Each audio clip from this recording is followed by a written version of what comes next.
I think I have in my hands one of the last Swedish fish ghost. Dang near on the planet, probably. I know they quit making this one, so I'm going to enjoy this one.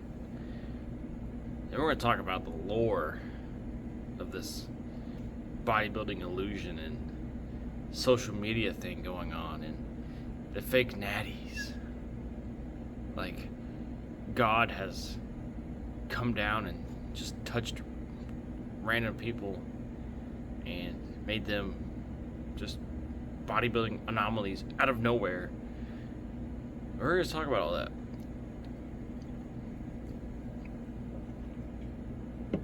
So, back to yesteryear, over, I would say probably over going on 100 years ago, the fitness culture and bodybuilding community was nothing. There was, it wasn't really, society didn't look at it in a good way. The real main attraction in that time was strongmen. But they were in circuses. They weren't labeled as high society. They were determined as freaks. And have you ever heard the story of the skinny bodybuilder who went with his mom at the time to the store or down the street to pick up groceries or items or run some errand, and then their eyes were arrested by the newsstand or the magazine stand, and they saw Mr. USA, Mr. Universe, someone on the magazine cover, and they were just in awe, right? Like this is dang near every successful bodybuilder's beginnings. Is they saw that magazine and they're like, "Yep, that's it. That's who I knew I wanted to be, and despite all my efforts, I'm gonna go and try to become that." And I don't want to say all of them succeeded in that, but all the stories you hear, they all succeeded in that. I think that's because we only hear the successful bodybuilders side of that. But that's how you heard about it. That's how you got into that industry. People weren't lifting because it was cool or like a place to go or something to do. Like that wasn't part of daily life back in those times. And that's okay. And as time goes on, popularity ensues, and Mr. Vincent Gironda comes on the scene in the 50s, 60s, and 70s. And his whole ideals behind training and how your body should look is all an illusion. And a lot of these illusions are still held up to this day. Wider shoulder caps, bigger side of the arms, more of a sweep on your quads, less abductor size, of course amazing calves, less of your glutes and hips, which isn't around today. That's the only thing that's flipped is everyone wants a big caboose back there, which is fine. God, I sound old. Anyway, so it changes, it grows. Bodybuilding competitions are more relevant, and even the bodybuilding competitions are based on the mind's illusion to seeing things, because they're not up there with measuring tapes, they're not up there with scales, other than pre-measuring you, but mainly the bodybuilding is an illusion. It's how you can look under a certain set of lights for 60 seconds one day out of the entire year. And not necessarily, the word bodybuilding would mean you've built your body better than someone else and you would win. But that's not the case. You gotta have the size, symmetry, proportion, conditioning, and the size. You gotta have all of that. So if you didn't match all of that, someone just with sheer size looking like a refrigerator would win, but you need all of it. And part of that is maintaining the illusion that some areas of your body are bigger than the others. So that would mean the wider your shoulders are, the smaller your waist is going to look. The smaller your waist is, the bigger your shoulders are going to look. So the bigger your circumference of your quads are, the smaller your waist is going to look, and vice versa. So you just work on having this X frame, and you'll be a bodybuilding superstar. Great, that's all fine and dandy. That worked pretty much all the way up to 91 until Dorian showed up. And Dorian just said, sheer mass, I'm going to be everyone, just my conditioning is better and my determination is better. I get to work better. Great. So that's all fine and dandy up until then. And then social media starts really blowing up, right? And this makes the fact that bodybuilding is an illusion, this makes it 10 times worse. Because now we're all missing the context. We don't know when someone is getting all of their results. We don't know their personal time frame. We don't know how they looked in the past unless they post it. We only see them now, and we only see what they want us to see. Ooh, it's like a magician, right? You only see don't worry about this hand. You focus on this one, right? It's all an act. And everyone loves a show, right? Everyone's loving this fake Natty debate.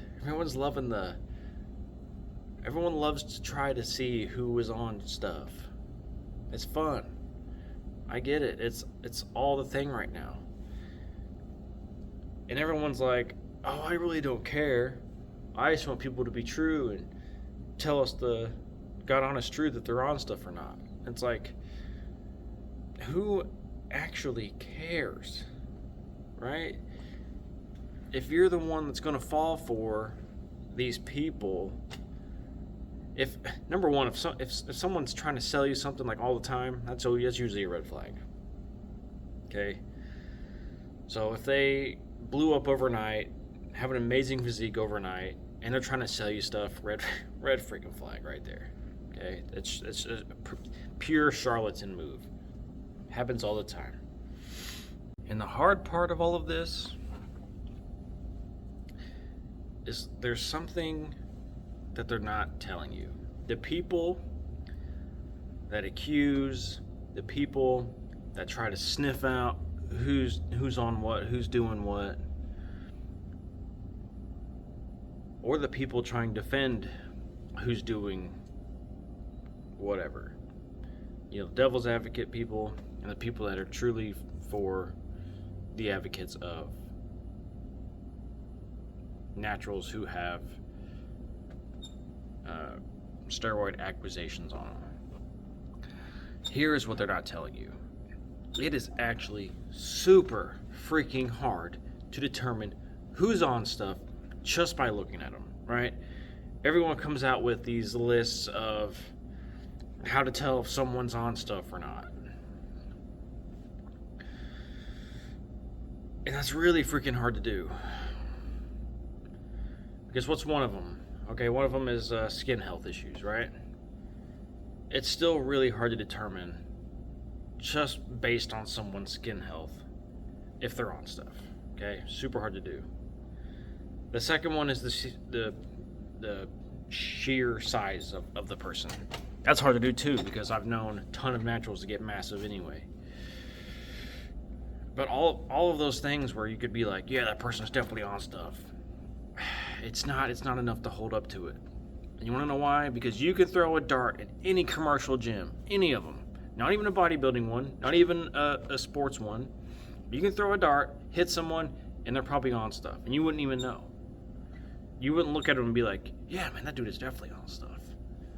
Like, what's he on? No, man, you're looking at him like, okay, just, your average dude training. And like you would hear in the locker room, like, oh, he's on X, Y, and Z list of everything. I don't know the names of everything because I don't have the time or the pronunciation skills clearly to talk about them. I don't even know.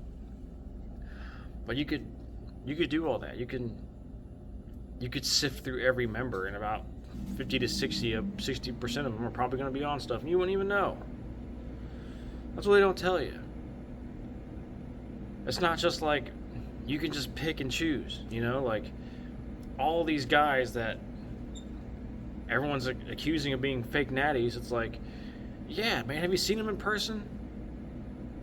You've probably never even seen them in person. If you see them in person, it's like, yeah, you're someone who's 180 and 5'10", 5'11". It's not a big dude. They could look like it. This is where the bodybuilding's an illusion thing comes in. They couldn't look like it on pictures, on stage, but get them out of picture settings, get them out of Photoshop or editing settings, and they're just going to look like a normal dude, especially in just regular clothes. Like walking down the street, no one's going to be like, yeah, that dude lifts. It's all an illusion. It's all lighting, photo editing skills, getting lean. Lean's a big one. Lowering your body fat 5% is going to make you look bigger even though you're smaller. It's not my cup of tea. I'm Natty. I want to look big. So I try to stay in the 15 to 20% range. It's healthier. I'm stronger. That's just where I like to be. That's just me, though. I mean, I'm not talking about me in this video, but yeah, this is where bodybuilding's illusion, social media, and this is how fake natties just blow up out of nowhere. That's how it happens. We're not in a magazine society anymore where instantly you can see someone. There's no mystery, there's no lore. Like back in Dorian Yates's day, no one knew what he was doing. It was cool. It was like this dude just came in from England. Nobody knew what he was doing. He didn't talk to anyone. He wasn't in the West Coast bodybuilding scene. He didn't do all that. He told people, I'm not going to smile on the camera because you're going to film me while I train doing hard shit. He was real. People love that stuff. People love the authenticity of it all. So when you see a transformation of someone that's only 18 months to 2 years, your brain's like, nah, fam, that ain't real. There's no way that's real. 2 years and someone can change from this to this. Some things are a bit more believable, though. Like, if someone went from, 140 to 170, yeah, I believe that, because that's not too much of a body change physically. I mean, for that person, it'll be a lot, but just viewing them, they're not going to look different in a shirt, That's not, like, too impressive. That's doable. But if that person from 140 went to 240 in 2 years, we'd have a problem. That may be worth looking into. But from what I've seen, all these fake natties are just string beans that gain a little bit of muscle and do it in that bodybuilding illusion context. And boom, you got yourself a recipe for looking like you're on stuff, right? So who actually gives a rat's bottom about all of this? The only reason you would care so much is, one, money was on the line, fame was on the line, your reputation is on the line, because we all know you have to do it to become a certain level. So it almost, for some reason, the people that are on stuff are held on a different pedestal than the people that aren't. So the people that are on stuff listen to the people that are on stuff about their training, diet, and lifestyle, right? The people that aren't on stuff listen to people that are also not on stuff. And most people are not on stuff versus are. And more of those people that are on stuff are not pros than there are pros. Hopefully that makes sense. So the people you ought to be listening to are the people that generally just have more experience in the field. Because it's a fallacy to say, I'm going to listen to the bigger guy just because he's bigger. You know, he may not even be able to spell the word bigger. You know, just like gorillas are bigger than humans, but you're not going to go listen to one about getting big. Although that's probably a good idea in some of these contexts. You probably learn more. You know, but I'm being facetious or cynical, whatever. Regardless, there are more natties than there are enhanced. But who cares? Alright, that's what I'm trying to... That's kind of where I'm getting to here is... Why would us naturals care if someone's on stuff or not? I personally don't care what someone else does with their life and time and their body. I don't care. I'm laissez-faire. I believe in the invisible hand. Let people do what they do. Let the sleeping dog lie, as they say.